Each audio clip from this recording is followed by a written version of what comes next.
folks. My name is Jim Worthen. The show is Worthen One-on-One.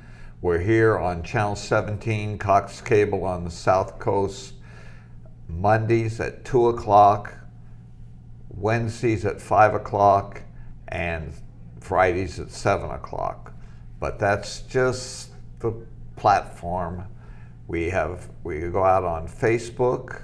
We go out on, if you search Worthen One-on-One on YouTube, and if you go to TV Santa Barbara and their on-demand button, you find Worthen at the bottom of the pit, because they say it's because my name starts with W, but I think they just want to push me to the bottom of the list of shows. I'm paranoid, you know. Want to tell you about those platforms because you have friends that live over the mountains in the San Ynez Valley, northern Santa Barbara County, other places in the world even. I tell the joke, but true, of somebody calling me and saying, I watched you in Paris. You know, because they could go to the internet. My guest this evening is one of my oldest political friends. I call him a friend. Sometimes he only put up with me, but that's true of everybody. Brooks Firestone. How are you, Brooks? Jim, good to be here. Brooks, every show starts out with, where were you born? Born in Ohio, Buckeye. Started there, moved out here just at the end of the Second World War. So really grew up in California, Los Angeles. Ohio, they had some big industry there. Akron, Ohio was the home of the tire business. For some reason, all the majors were located in Akron, Ohio. Goodyear, Firestone, General, Goodrich. Same as your name. Yes. I usually say, what did your father and mother do? Well, my grandfather founded the Firestone Tire and Rubber Company, and he had 5 sons. They all worked for it. My father was one of them, and so I grew up in the tire business. And what did your mom do? Well, she was my mother, and she was a college student. Met my father, and they were married early on, and he had my brother and sister and myself, and that was the family, and we were a tight family. What did your brother and sister go into the business too, or? My brother did. He was in a shorter time, and he went off on his own. And my sister married, and she lives in Kentucky. Very happy. They're both alive? Oh, both alive, yep, all's well. So you're an uncle? I'm an uncle, yes, with pleasure. Now, as I recall reading about you or talking about you to you years ago, you were a young single guy going to college. Where did you go to school? I went to Southern California, a school called Webb, and then I went to Columbia College, and in New York. What brought you to college in Southern California? Well, I wanted to get as far away from home as possible. I was not an easy kid. Now, there was a tire company, and if I go the wrong way, that had a large building down in LA. I remember seeing it. It was like a castle. Must have been 200 feet long. That was U.S. Rubber. Yeah. That was our rival. A lot of people thought it was us, but we were in Southgate. And, only because they wouldn't sell to you, right? Could be. Yeah. Now, Bridgestone, what was that? Well, very strange. It happened to most of the tire companies. The only American company that survived was Goodyear. Everybody else was somehow sold or went bankrupt. It was the switch over from cross-ply tires to radial tires. And Firestone was sold to a Japanese company, the Bridgestone Company. It was a very traumatic thing. That was in 1987. And traumatic for me. It was very strange, but that was... I didn't understand that. I thought Firestone had Bridgestone back when, and Bridgestone sent you to England. Well, just part of history. After the Second World War, of course, Japan was decimated. No tires made, no Bridgestone whatsoever. We were the second largest tire company in the world. And one thing led to another, and somehow the American industry lost out. And Goodrich was sold, U.S. Rubber was sold, General was sold, and Firestone was sold to the Japanese company. And this, as I said, the switch over from cross-ply tires to radial had a lot to do with that. We were slow. It was just a tragedy. It's a business school study. We didn't switch over rapidly enough, and there was a lot of reasons for it. But that was business. Okay, earlier you were in college, you got out. What did the Firestone have you do? Well, I worked in sales. Then I went in manufacturing in the Salinas plant. Spent 2 or 3 years there. Salinas? Salinas, California. They had a plant there. We had a tire plant there. And then I went into private brands, into development, and then I went overseas. It wasn't Firestone that sent you overseas? Oh, yes. Oh, okay. Yeah, I spent a year in Rome with a company there, and then 3 years in England working in the tire. And the best thing that could happen happened to you. Tell me about that. Oh, well, that was before this time. I was just in college, and 3 of us went to the ballet, and not knowing any better. In California? No, in New York, at the old Metropolitan Opera House. The English Royal Ballet was there. And not knowing any better, we sent a note back, and were successful in convincing 3 dancers to come out and join us for supper. The dancers are hungry, and we thought that would be an adventure, and it was. Because out of it, I met my wife. I spotted her there and courted her for 2 years, very difficult, and talked her out of her career and into marrying me, and at that time moving to California. I'm glad I'm hearing all this, because I've been telling out of school things. My thought was Firestone sent you to England, and that's where you met the ballerina. No, that was quite a few years later. We had 3 kids when we moved to England. And so you took your 3 youngest with you. Oh yeah. That was. Oldest was Haley, then Polly, and then Andrew, and then a few years later along came Andrew. Now, we'll get back to that, because one of the first, I had several interfaces with your children during my political and business career, and one of them was Andrew had gone in the Marine Corps, reservist. My older son Adam went in the Marine Corps. He was a captain. He was a JAG, a legal officer, but he was pulled in from the reserves to go into the first Gulf War, and he served in combat in the first Gulf War. And when he came back, I think you maybe asked many people, but you asked me to go talk to him about running for office.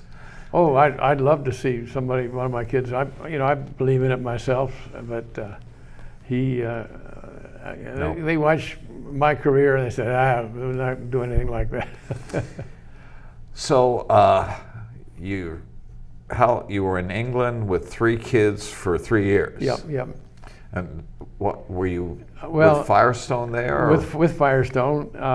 And it's a long story. It was confusing to me the role of the family in the company, and when we were in England, we made radial tires, and back in Akron they made cross-ply tires. That's totally different tire in the way it's constructed, and I came back to Akron and said, we're making the wrong product. But Detroit didn't want a radial tire because it was a little stiffer, it was a harder ride. And in order to make radial tires, we had to change all the factories totally different process to make a radial Now, the tire. Japanese hadn't bought you out by then? No, this was well before that. This was when we could have changed, and but we didn't. And the damn things lasted twice as long. Now, who wants to make something that would theoretically cut our business in half? And so Akron didn't want to have anything to do with these newfangled tires. And I came to realize that we had more tire knowledge in England than they had back in America at the home office. That didn't make me very popular. It was confusing because my name was Firestone and I had a certain status, but I was also a maverick and saying something that was very unpopular. And one thing led to another, and I thought I'd do better on my own than in the tire business. And I amicably resigned from the company. And is that when you came back to California Yes. and the San Ynez Valley? I looked for something to do, and I was just very lucky to find the San Ynez Valley, loved the place, and the possibility of planting grapes and making a winery. And a local here had done a 15-year study on the weather patterns and the soil, and all the research we did showed that we could make great wine here. And there wasn't wine made at that time. The real only kind of commercial winery was Santa Barbara Winery at the time. Yeah, Santa Barbara, but they didn't use local grapes. They brought in the grapes from the Central Valley and made fruit wines. And it was, Pierre Lafon made good wine, Right. but it wasn't wine of Santa Barbara County. Anyway, we cast the dice because I was kind of crazy, didn't know any better, and worked my heart out. It was really tough to start up a winery and start up a brand in an area that wasn't known. And now, of course, it's famous in the world. And I remember the first wine we made that was really good. Well, there were a lot of good wines, but this 1978 Chardonnay. Because of my experience in England, we had a good distributor in England who believed in us. And he put the wines in the international wine and spirits competition that they have in England, very prestigious, international. And our Chardonnay came out best of show. And it was startling. And we got a medal and a trophy. And they invited me to the annual prize giving, which took place in the Royal Guildhall in London. And I spoke for the guests. It was just absolutely amazing. Well, I came back to Santa Barbara. We couldn't sell wine in Santa Barbara because they knew better. You don't make wine in the San Ynez Valley. There's cowboys and farmers over there. And so we did better in New York than we did in Santa Barbara. Anyway, we had a press conference, trophy, gold medal, best of show.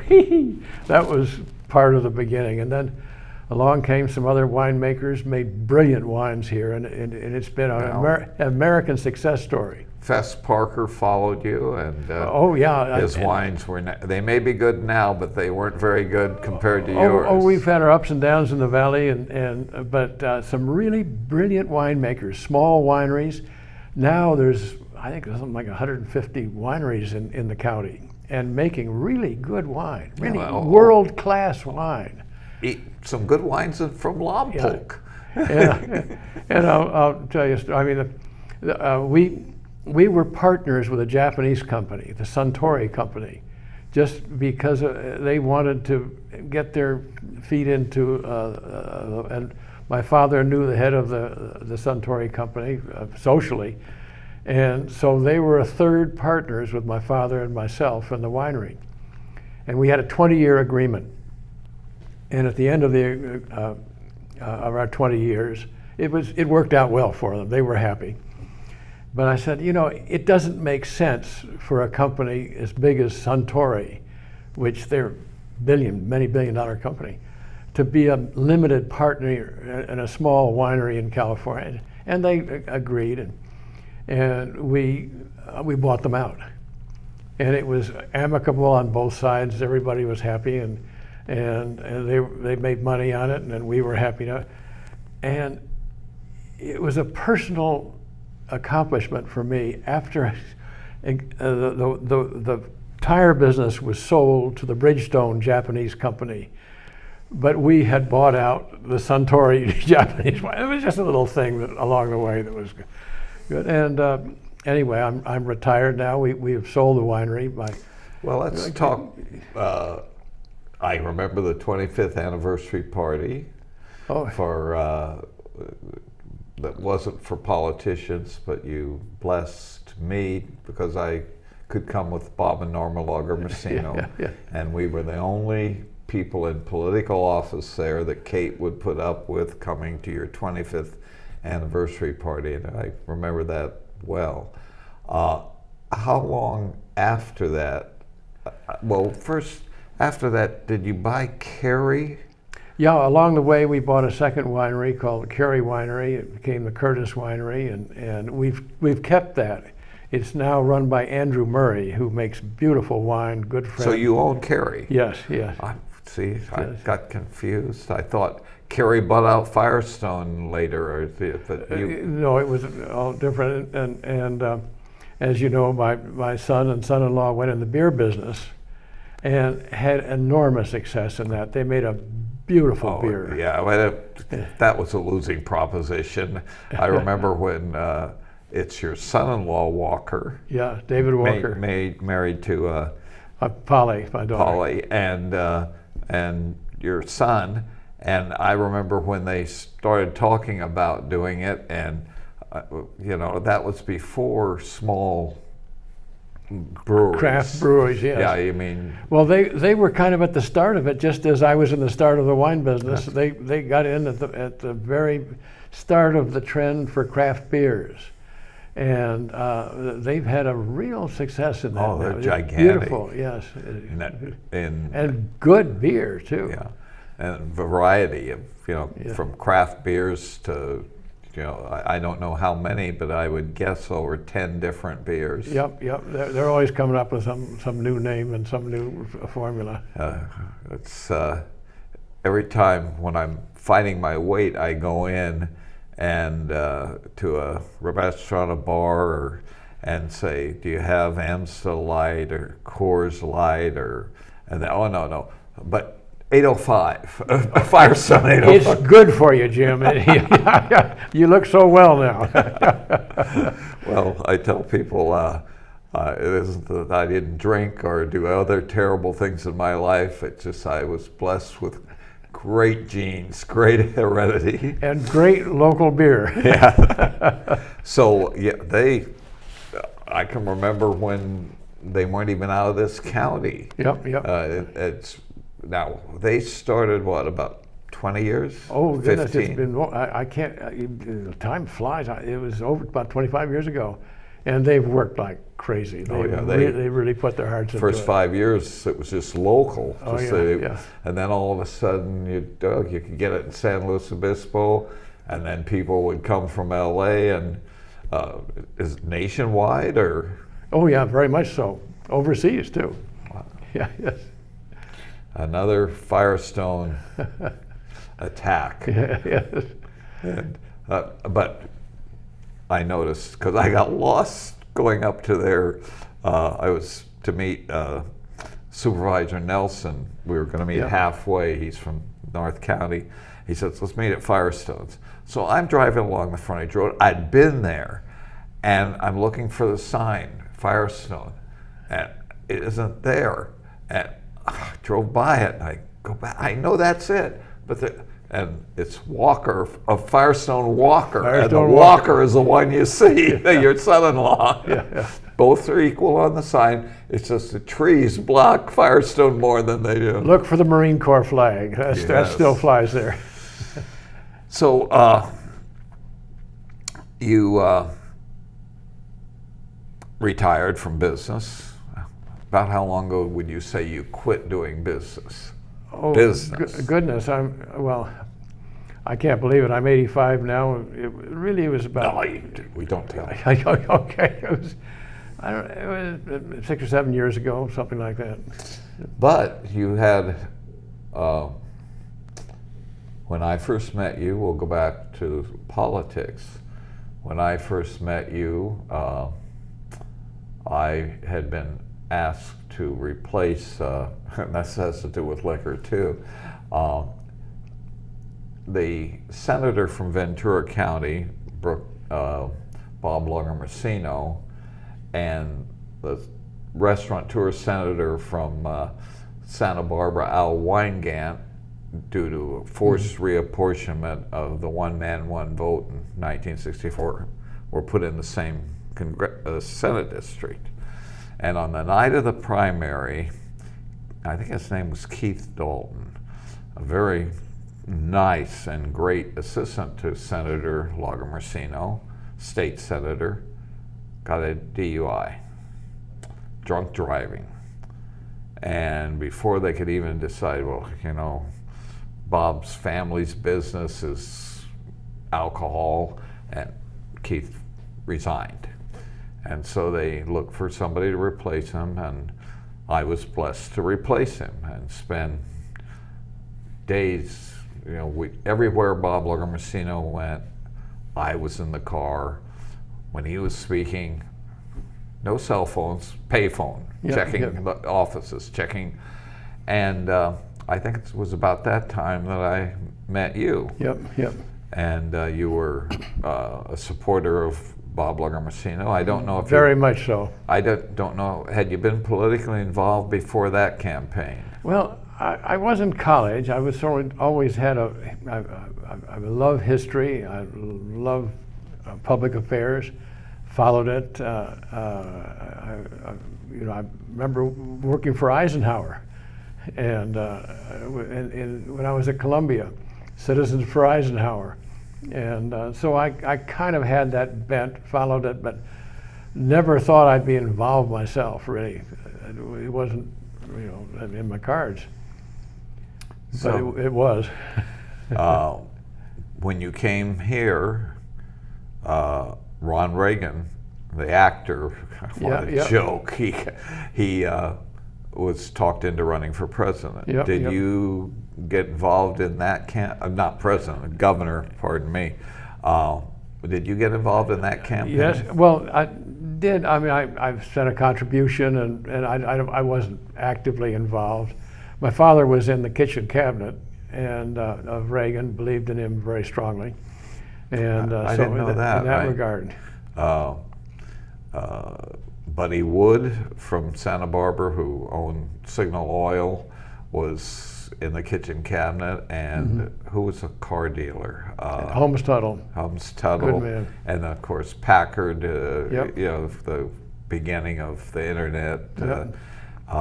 Justin Dart, Henry Salvatore, all interesting characters. Very interesting and diverse people. And the governor-to-be came here and campaigned. One of his first speeches was on State Street, blocked off on the back of a pickup. And Bob Lagomarsino and there's a picture of me standing on State Street looking up at Bob sitting on the railing of the pickup and the to-be governor speaking, and it made the front page of the news press.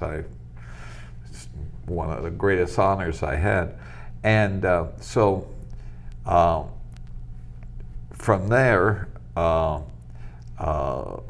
won. 2 years later, in our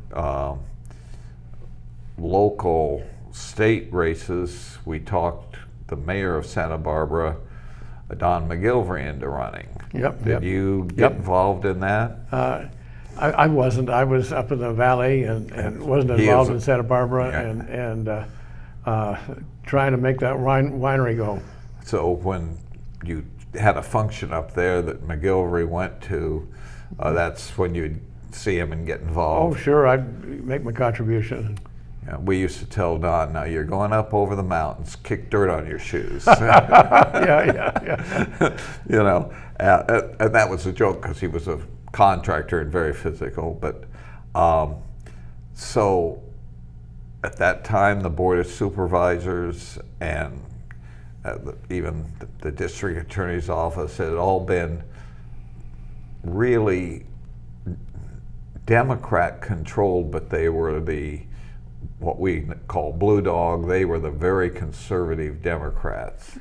And we did have one supervisor I remember that was a Republican, that was Dan Grant. Mm-hmm. And so were you interfacing with any of those Not officials? really. I was traveling the country trying to sell wine and grow grapes and worry about the harvest and what would come out. So you were focused on the business, except when somebody said, would you come to this meeting and give $100? Yeah, I did my part, but yeah, I mean, the wine business is a tough business. It is 24 hours a day, 7 days a week. And it can be completely screwed up by the weather. Oh yes, the harvest is everything. That crushes in this area in September and October. Yep. And did you ever stamp grapes in that? No, nobody does anymore. But I mean, right now, as we talk, the danger is frost. And all this warm weather can double cross us in the next week. Along comes a cold front, and you get frost, and that can be fierce. And I know we can project global warming out for 50 years and the ocean's rising, but you can't predict the weather next month. Exactly. I don't understand that. I think it's the difference between computers and weather people. Little politics thrown into. So we're up to a young man who, after Governor Reagan went on to be president, his Attorney General George Deukmejian becomes governor. Yes. And somebody you and I met about that time, a 26-year-old young guy gets appointed supervisor to the vacancy in Santa Barbara because Bob Coleman, who had it, went to Washington with the new president, Ronald Reagan. So this 26-year-old kid becomes a supervisor, and he's defeated in the next election by a city council member, and he's done. Well, he moves up to Santa Maria and gets elected to 2 terms as supervisor in the 5th district. Mike Stoker. Yep. About what time did you meet him? Was it when he was a supervisor? You know, I can't remember. I mean, it was a long time ago. I mean, like 40 years ago, probably. I've known him for forever, and kind of admired his service and his knowledge of the area and the mechanics and it's being in public office is complicated work. There's a lot of issues and a lot to know. And I was impressed by his knowledge of course, he's an attorney background, but he's local. He's worked in agriculture. He knows his stuff. Yeah, he just doesn't treat me right. I tell him things he should do, and he ignores me a lot of the time. But I've known him about the same amount of time as you have. And now, at what point the Board of Supervisors was going back and forth between moderate Democrats and moderate Republicans, basically, and at what time did you decide that you needed to get involved in politics? Well, I never really decided. I always believed that private citizens, people who are not politicians, should be involved. That is democracy. I mean, it started way back when with the amazing 1700s with this country. George Washington being we were so blessed by people such as him who didn't want to be in office, didn't really like it that much, but would make the sacrifice. I believe in that, and always did. I was at that point. I had somebody suggest the name of this show, Businessman and Politician, and I said no. The business was winery, and it wasn't politician, it was public service, and you just described it. Well, that's it. And along came in 1982, there was no Republican to run for assembly, and nobody wanted to do it. And not really knowing the issues, but knowing some problems in California and starting to be worried about California. Now, was that after Don McGilvery? Or after okay. Don McGilvery. And so I said, well, I'll run. And I didn't really know what the mechanics were, but learned it as I went along. And along came a fellow called Jack O'Connell. And he was just a young guy, and I thought, well, he doesn't know anything about California, he doesn't know that the pension fund's bankrupt. He doesn't know that we're outspending the budget. He doesn't know, I can beat him. Well, I didn't. And so, fair enough, I lost, not by a lot. And that's the first time you ran. That's the first time. And so I settled back in the wine business and back, because that's where I was needed, and running a cattle ranch at the time, and a family growing up and all the things. And 12 years later, once again, there wasn't anybody to run. So I said, well, I believe in this, and I know a lot more than I did 12 years ago, and I'll do it. And I won, and was very blessed to spend 2 years being an assemblyman up in Sacramento, and I got involved in some things that I thought were really important. 4 years. Yeah. Two terms. 2 terms. Two terms. I misheard. And I enjoyed the experience of serving. My son took over the winery when we had a deal that if I won the election, he would take over the winery and I would do this. So I was full time, and that's what it took. It was a big, big job.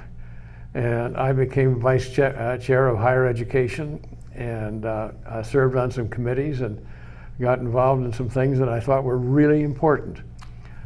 Was that when Bruelty was? Bruelty was our. We actually had a majority in this. Well, briefly, yes, we had the majority for a year, and I found myself chair of higher education. And but we kind of thought that may not last. We weren't ready for it.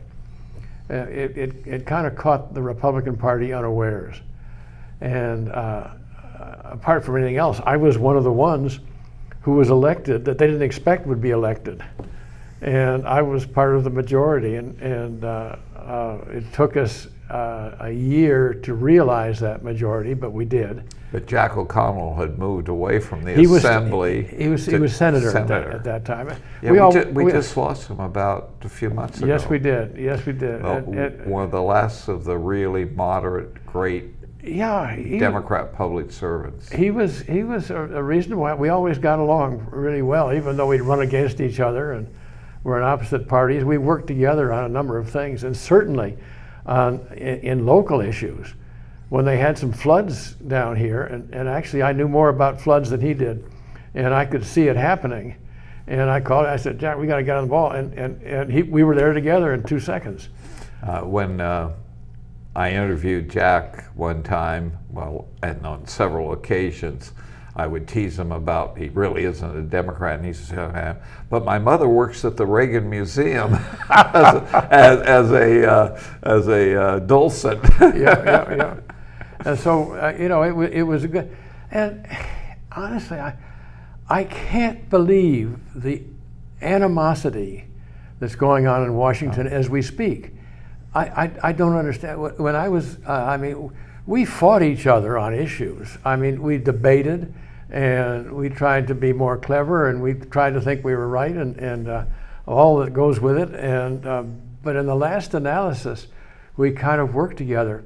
My biggest legislation, my most important legislation, was on English second language because of my education department, and I was equally sponsored it with a Democratic senator, D.D. Alpert, and that wasn't just a name on, that was jointly sponsored, and it was a righteous bill, and it was killed by the teachers' unions, but that's another story. That's the way it was, and it just doesn't seem to be that way now. No, I can remember I was a legislative aide, not anywhere near your level, but I can remember being sent or sitting in on meetings where Willie Brown and I talked about a bill that Bob Lagomarsino had, and he supported it. And you know, that was the way today, like Salud Carbajal, no matter how nice he is passing out federal money in the area, he doesn't vote with Republicans on anything. No, doesn't compromise. It is all partisanship.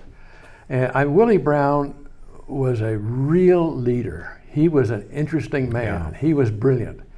And we didn't agree a lot of the time, but nevertheless, he was, I recognize, and he was always just straight about being a real leader. Yeah.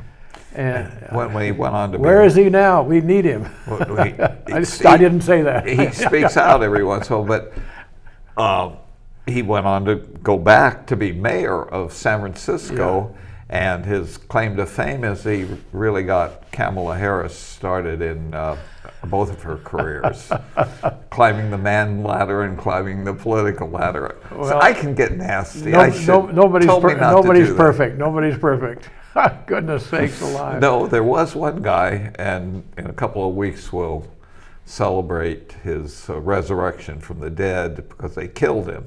And you know, that's the only perfect person ever. Oh, that, yes. Well, there we go, yes. You didn't catch the segue into religion that quick. Worthen sliding. I was still thinking about Kamala Harris, sorry. Oh, don't let her go to Europe again. Please don't let her go to Europe again. Don't let her speak. But she has such an infectious laugh. It's sort of like tuberculosis or syphilis, a real infection. My goodness.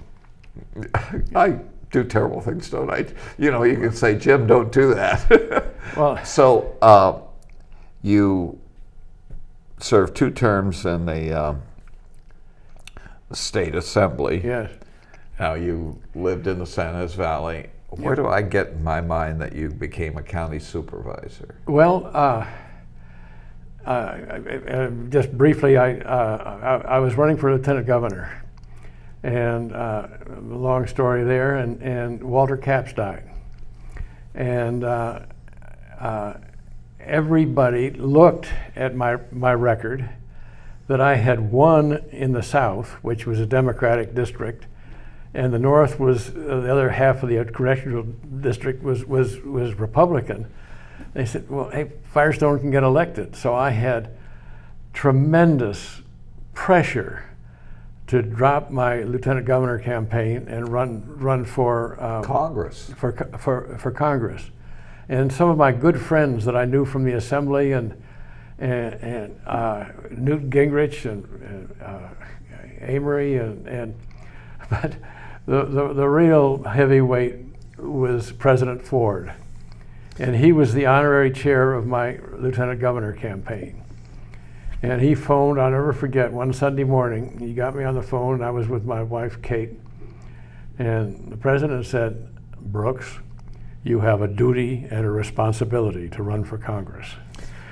Mr. President, that kind of turned the tide. Yeah. And of course, you ran after Walter died. Sonny Bono had died, another congressman, and the tradition, you were running against the tradition of the wife of the person. Well, you know. So you lost to Lois. Lois Capps, well, I don't know that she really wanted to do it. No. At first, I mean, I just sympathized with her because here she was a widow and they thrust her into being the candidate. But it wasn't her I was running against. If you remember, the right wing of the Republican Party weighed in, and Tom DeLay thought that maybe I would be a Newt Gingrich supporter. And some of his buddies came in and talked to Tom Bordenero, who was an assemblyman whom I knew well. Yeah. And it was a good guy. But I said, Tom, we can't have a primary. If we have a primary, we're going to lose this thing. And I said, you know, you don't know, you know me well enough to know I don't want to make a career out of this thing. But I can win it. Here's my statistics. You, Tom, are too conservative to win this district. You know that. You got to know that. The congressional district. He was an assemblyman from San Luis. Oh yeah, from the north, Paso Robles, from yeah. Paso Robles, he could do just beautifully well. But in Santa Barbara, he wouldn't sell. And Tom should have known that, and his people should have known. The Republican Party should have known that. But we had the worst primary. It was ugly, and you know the issues. And I couldn't believe that I would lose, but I did. That was the end of my campaign, end of my career. That was it. But supervisor. Okay, so back in the wine business, and my son was running it very well. This is after this race. I went back on the road and worked for it and was happy. And I never forget. I was driving across the South somewhere, you know, doing what I do with distributors, and I'd heard about the county split, and which would have been really bad for Santa Barbara. The movement to divide the county in half, north and south. It would have been expensive and divisive, and in every way bad government. But the north and the south of the county always had their differences, and they'd sold this, and a group up there wanted to split off and run their own thing, and they didn't really know what that meant financially. Wow. And financially, it was a killer. And anyway, I was recruited, and I realized that I was one of the few people who could serve to combat this mistake. So you were elected supervisor in the third? Well, I ran against the county split, and I was elected. It was a tough battle to be elected supervisor because traditionally Republicans don't just fly in well, the third district had Isla Vista too. I remember my interview with the Daily Nexus, and they were out to kill me. But we had there were about 10 of them sub-editors. They were good guys, and they're bright. How long did you serve as a supervisor? 1 term, 4 years. Okay. Let's get to the issues. Okay, I was going to tell a good story, but you get to the issues. The county didn't split, and that was good. So I served my purpose. But anyway, yes. So, do you want to do the battle? The federal battle right now, and your observations about the way the president's running, and you've already talked about the lack of bipartisanship, particularly from the progressive left. Go ahead and give us some ideas on your feelings. Well, I don't know where to start. I think we have a very inept administration. I don't think they know what they're doing. I don't think they're very bright. And the policies, I cannot understand. And we're suffering. Inflation is rampant. The border is non-existent. I think our economy is in trouble. We have lost our energy independence. We have lost our international standing. Our military is weakening. our country seems to be divided by partisanship, ugly partisanship, and is being divided racially. And it's all this them against us stuff, and it's a lack of leadership. It's a lack of understanding who the country is, what our history is, how great we are, and we're paying a terrible price for it, I believe, and will continue until it stops. The latest excuse is it's Biden's war that's causing inflation. Well, that's patently ridiculous. I mean, he is absolutely lying. Energy was soaring in price. The oil price, I think it got close to $100 before anybody ever thought that Russia would. What the hell was Russia invading Ukraine for anyway? Nobody really thought. But because that's only 3 weeks of yes, because we had stopped energy. Nobody's going to drill for oil now. The federal government is going to kill our oil production, and we're buying oil from Russia. I can't believe it. We're buying oil from Iran. What is that about? When we were energy independent. Now, and the Keystone Pipeline just summarily stopped the material rotting by the side of all the people fired without any transition. It was absolutely ridiculous. And we're paying a price for it. And all that inflation in gas price happened long before the war. We were at running it. Well, those of us who get Social Security got a 6% bump this January. Yeah. Well, if I'm counting right, that's a few months before. The inflation too, and for our president, 6% last year. For our president to stand up there and say it's all Russian fault in 3 weeks. So it's an absolute lie. He knows. He should know better. Maybe he doesn't. I don't know. You mentioned the border. Well, you said no border. We are the most generous country in the world in terms of immigration. We are built on immigration. Legal, processed immigration is one of our great strengths and something to be proud of. But simply ending the border security and having anybody and everybody with every bad intention, possibly, and every COVID, for goodness sake, I can't understand it. What purpose does it serve when we have this brilliant system of legal immigration? Yeah, you brought up something that comes to my mind. We talk about giving amnesty to these people from failing or corrupt states, particularly in South and Central America.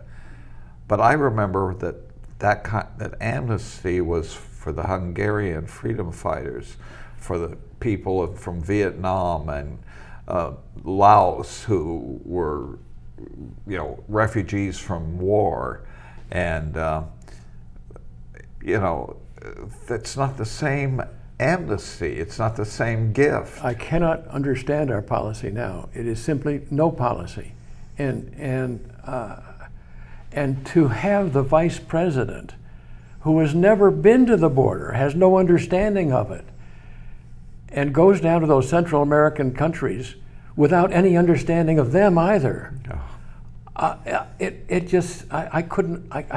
can't believe it. Makes us a laughing stock. Yeah. So energy, inflation, manufacturing. You had manufacturing around the world, and interstate wineries manufacture a product. What do you see affecting those today? They boomed in the last 4 years. In fact, the statistical study of the last 20 years it just came out today, and it says that 16 to 20 were the greatest years economically in the United States recently.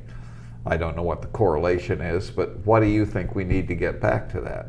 Well, we still have the brilliance, the drive, the ingenuity in this country, but it seems like the government is suspicious of industry. It just seems like this administration has something against people who are in production. And it shows up in many ways, certainly in taxing, in regulations, in ability to get things accomplished. I think we're gonna pay a price for this. Now, I don't think it's the greatest problem, because I think that there will always be people who will start up wineries and say, I'm going to make this thing work. And but it's just more difficult. And you know that I way back in the tire business and the wine business, when we started out, it seemed like the government was kind of on the side of enterprise. I mean, sure, there were regulations, and sure, there's safety, and there's all kinds of good things. But basically, the government was kind of rooting for enterprise, because build a business and we'll tax you, and that'll be good. Taxes. And you'll hire a bunch of people, and they'll pay taxes, and they'll be our constituents, and they'll vote for us, and everything was. Now there just seems to be this illogic animosity. I find it difficult to understand, and it comes right through our colleges.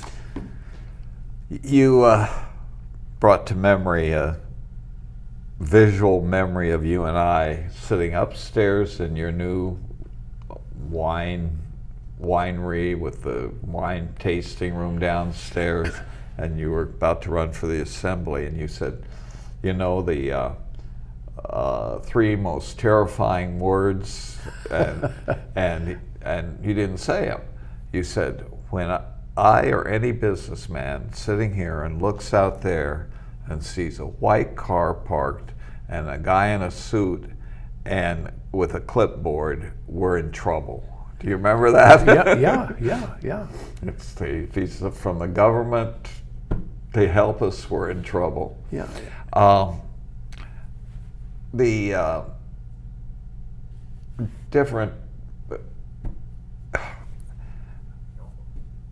the problem of switching over to alternate energy, it seems to me that there's really no such thing, because somebody has to make steel. Somebody, I mean, if you go back the chain on solar panels, windmills, and electricity for our cars, electrical cars, comes by and large from coal-fed plants across the country. Do you see any chance or any need to switch, and what are some of the alternatives for energy that's less carbon-based? You know, if I were running for office, I would say, okay, global change, climate change. They don't call it global warming anymore because it gets so damn cold in places. Climate change, it may be real, and maybe we can do something about it. And I'm not a scientist. I don't know. It seems well, but you can't do it by despising traditional oil. You can't just cut off oil, because the whole thing's going to go upside down. I would support alternative energy. I think we all should make it work, because maybe the world's going to run out of oil one day. But by the way, before they do, they're going to start drilling in this county. Right. I know, because we're going to go broke. This is a very unpopular thing. No politician. The state of California is going to go broke. Pension funds are going to go upside down. We're going to be in trouble. And that's when, lo and behold, we start. What would you describe the balance sheet of pensions and debt and everything to income and assets of our states and counties compared to what it would be for a business? What's the term? Bankrupt. I agree. I mean, our Santa Barbara pension fund, I believe, is theoretically bankrupt. I mean, it's not. It'll limp along for a while, but the actuarial tables are not optimistic at all, and there are some bad assumptions in terms of its income and growth that make it look viable, but I don't believe that. Well, it's going to be a big issue in the future. We're running out of time. You are the honorary chairman for a campaign for Mike Stoker. Yeah. And what you want people to help him? You want? Oh, of course. Mike would be a great assemblyman. He has good judgment. He has good experience. He's demonstrated independent thought and solid thought. He doesn't need the job. He's willing to do it, and he would be good for California. I know that. Yes. Well, help him, send him money, tell your neighbors, vote for him. Yeah, it's people don't realize that part of their civic duty is to throw a coffee, throw a luncheon, get people to vote. Be aware who he is. Look at his record, and see and just think about who you'd want to run your family, your business, your church, whatever, and that's a guy with judgment, and he's a good man. We're out of time, Brooks. How did that happen? Well, how long have we been talking? 6 minutes? No, yeah, 58 minutes and 30 seconds. Jim. Brooks, my best to Kate. God bless you. Thank you, Jim. And God bless the upcoming Easter season. I know it's important to you. We didn't get into your singing and how wonderful you are experiencing